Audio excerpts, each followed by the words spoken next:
What really led to the split of Macklemore and Ryan Lewis? At the height of their career, Macklemore and Ryan Lewis were practically unstoppable. Their music dominated the airwaves, peaked the charts, and went viral on the internet. No one could deny the quality of the sound they both created. It was undeniably good, so it made little to no sense that they would split or fade away, but it happened. Macklemore and Ryan Lewis went their separate ways, and their meteoric rise to international stardom saw a similar decline to relative obscurity. So, how did it happen? How did this hip-hop duo become so popular and unpopular in a short while? And most importantly, why did Macklemore and Ryan Lewis split? Let's go back to before the beginning, the moments that led to the chance meeting between Ryan Lewis and Macklemore. Make sure you hit the subscribe button as more exciting videos are on the way. Macklemore was a rapper, born and bred in Seattle, and had already began singing and rapping since he was 6 when he first stumbled on the digital underground. By the time he was 15, he was already writing his own lyrics, and by 17, he recorded a mixtape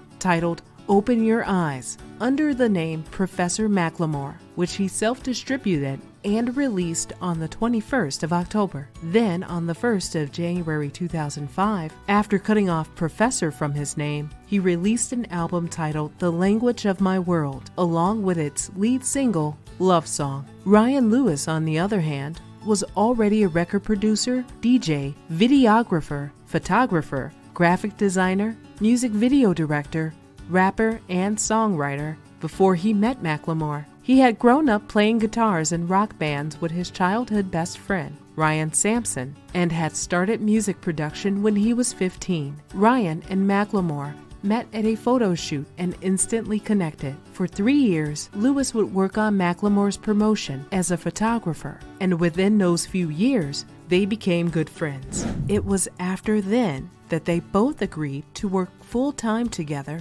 as a title-credited duo. Macklemore would handle the rapping and the writing, while Ryan Lewis would handle everything else. Their first 3 years together was quite impressive for a new hip-hop duo. However, they already had years of hard work behind them, so it looked like things were gonna pay off. Their first official outing as a confirmed duo was at the Sasquatch Music Festival in the Gorge Amphitheater in 2008. Then, in 2009, they released their debut EP, the Versus EP, which reached number 7 on the iTunes hip-hop chart. Then in 2009, they released a free download track called Stay at Home Dad. Macklemore had a history of substance abuse, so in their next EP, he agreed with Ryan Lewis to use it as the inspiration for their next mixtape's critically acclaimed song, Other Side, which had sampled the Red Hot Chili Peppers song of the same title. Then, in 2011, the doors to the industry swung wide open when they released their first studio album, Heist. In the months leading up to the album, Macklemore and Ryan Lewis released their debut single, Wings.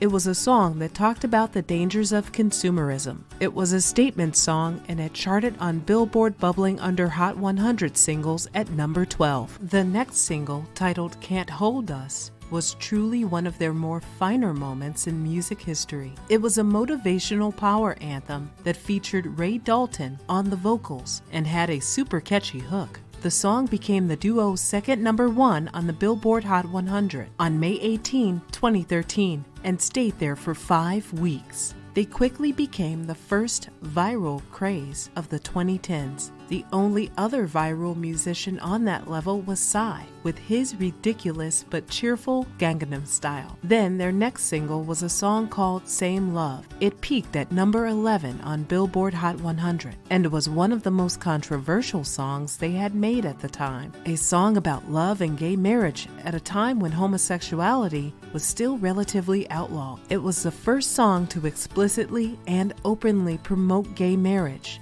To show how impactful they were, the song still made it into the top 40. Their next single was what put them solidly on the map. Thrift Shop defined the duo's careers and was number 1 in over 15 countries, including the USA. It was a less serious, catchy song that glamorized thrift shopping. It was this song that drew interest to their other song. You see, both Same Love and Wings were sleeper hits. It was thrift shop that had the world going through their catalog and drawing both songs into the spotlight. Now let's pause for a bit. Macklemore and Ryan Lewis might have made catchy and sometimes conscious pop music that is still relevant to this day, but that wasn't what made them special. What truly made them special was the fact that they weren't signed to any major record label. They were the industry underdogs who went against all odds to become bona fide pop stars. They were independent artists who owned the rights to all of their music. However, they had an uncommon deal with Warner Music Group, where they paid for radio promotions to give their songs more airtime. It was not a popular move at the time, but it was definitely genius. They had somehow figured that remaining independent while leveraging on a musical juggernaut's influence would bring them success. They bet on themselves, and it worked. In fact, the success that followed was backbreaking for the duo. They were in commercials and interviews with almost every talk show. Everyone wanted to tap into their meteoric star power. So when Heist eventually dropped, it was a resounding success, both commercially and critically. However, amid all the praise and awards, the most prestigious accolade became the catalyst for their downfall. In 2014, Macklemore and Ryan Lewis won the Grammys Award for Best Rap Album. This should have been a moment of joy because they had worked their asses off for it and their album was actually good. But the question everyone asked that night was the album great? Let's look at who they were up against. Jay-Z's Magna Carta, Kanye West's Yeezus, Drake's Nothing Was the Same, and Kendrick Lamar's Good Kid, Mad City. Stacked against these albums, there was no denying that Heist was one of the weaker albums in the category. Unsurprisingly, the Grammys endured serious backlash for the decision, but it was the hip-hop duo who suffered the most. It was quite unfair that they had to bear the brunt of the Grammys' decision, but what had happened,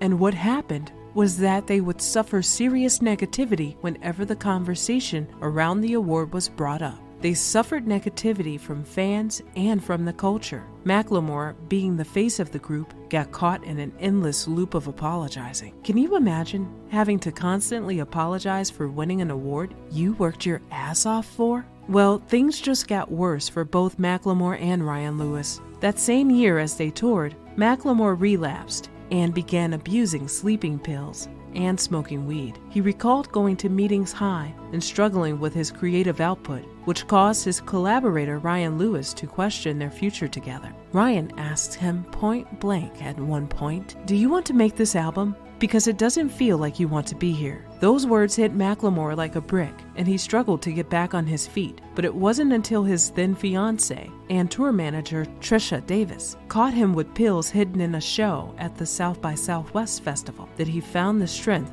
to quit for good. Then he also found out she was pregnant for him, and it caused him to double down on his decision. Now, back to the Grammy conversation. The credibility of the Grammys has already been on the decline long before 2014, but it was that year that proved how sketchy the event was. For Macklemore and Ryan Lewis, the narrative was that the color of their skin had facilitated their win. Macklemore believed it, and most of the rap community also did. And when the rap community turns against you, the clock begins to count down on your career. In 2016, Macklemore and Ryan Lewis released their second album titled This Unruly Mess I've Made, but it was a moderate success. It received lukewarm reviews. One of the singles in it, titled White Privilege 2, stirred quite the controversy. It discussed the theme of Black lives, white privilege, and took direct shots at artists like Elton John, Miley Cyrus,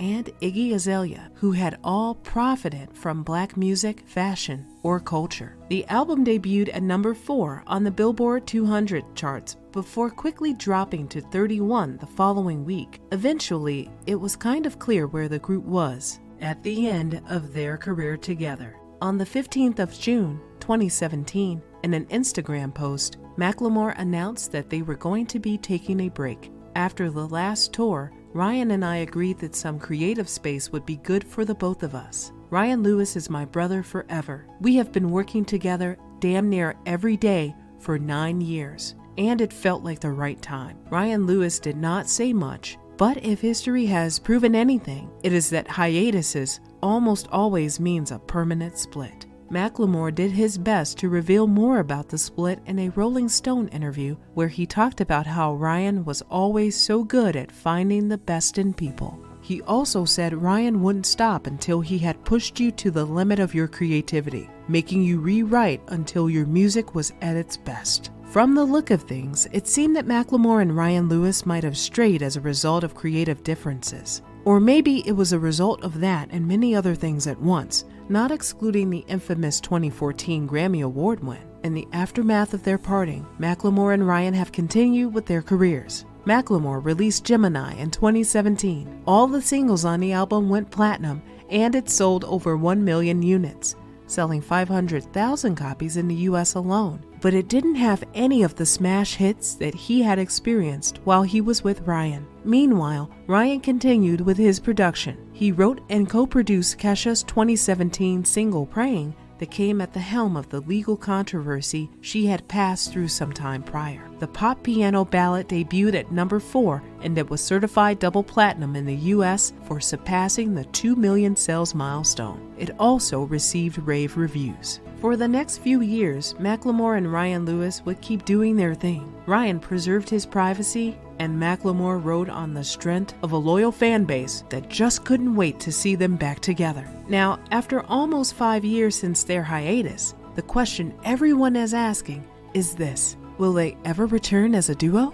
Well, the answer to that is a possible yes. On the 31st of October, Macklemore teased a collaboration with Ryan Lewis. Ryan had even produced a song he did with another artist named Windsor. We might be seeing an album from them this year. While that sounds great for the fans, the real question everyone should be asking is this: will Macklemore and Ryan Lewis ever become the duo we remember? The hip-hop duo that defined a generation in music? The realistic answer to that question is probably not, but we can never tell. All we can do for now is wait and see what happens. Did you enjoy this video? Hit the subscribe button, notification bell, and don't forget to share with friends. See you next time.